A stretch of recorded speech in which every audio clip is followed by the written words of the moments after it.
কিছু অজানা তথ্য বড়ই জানতে ইচ্ছে করে। পাঠ 1।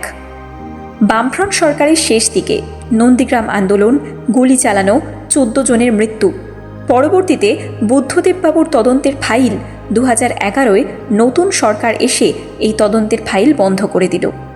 আমরা জানতে পারলাম না আসল অপরাধী কারা ছিল বা পিছনে কারা কারা ছিল। শুধুই দেখলাম নন্দীগ্রামের গুলি চালানোর মাস্টার মাইন্ড শ্রীযুক্ত মনীশ গুপ্ত টিএমসি পার্টির বিধানসভার টিকিট পেল এবং মন্ত্রিত্ব পেল, এবং বামফ্রন্ট সরকারের 2 পুলিশকর্তা শ্রী অবনীমোহন জোয়ারদার এবং রাজপাল সিং কৃষ্ণনগর ও তারকেশ্বরে তৃণমূল টিকিটে জিতে পুরস্কৃত হয়েছিলেন। এই ঘটনাগুলি খুবই সন্দেহ লাগে আমার। 2. তাপসী মালিকের মৃত্যু। তাপসী মালিককে কে হত্যা করেছিল, কারা হত্যা করেছিল, সেই তদন্ত ধামাচাপা পড়ে গেল। তাপসী মালিকের বাবা দেবু মালিকের গোঁফে কলপ উঠল, আর সিঙ্গুর থেকে শিল্প বিদায় নিল।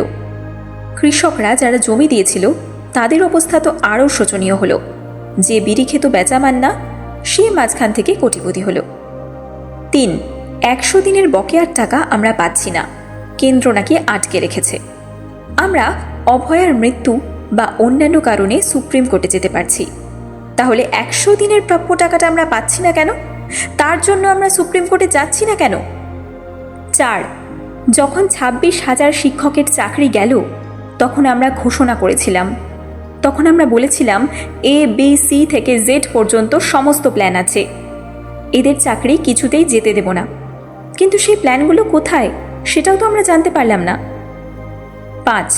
2024-এর 9ই আগস্ট, যেদিন বাংলা মা, ভারত মা ডুকরে ডুকরে কেঁদেছিল।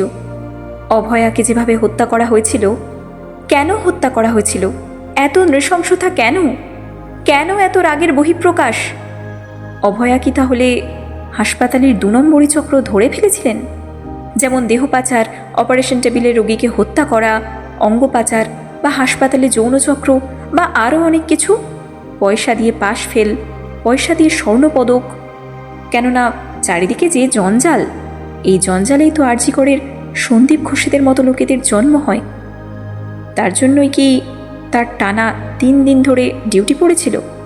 শেষমেশ ওই সব লুম্পেনদের হাতে ধরা পড়ে গিয়েই কি তাকে হত্যা হতে হয়েছিল নৃশংসভাবে? চোখ দিয়ে আত্মার রক্ত হয়ে বেরিয়েছিল। তাহলে তার ডেড বডি যেখানে লেখা ছিল হত্যাকাণ্ডের আসল রহস্য, সেটাকে তড়িঘড়ি পুড়িয়ে ফেলা হলো কেন? এটাও জানতে পারলাম না আমরা। সত্যিই আমরা হতবাক এক গণতন্ত্রে বসবাস করছি। পরবর্তী পর্বে থাকবে আরও 5টি পয়েন্ট। জনগণের জানার দরকার আছে, ভাববার সময় এসেছে।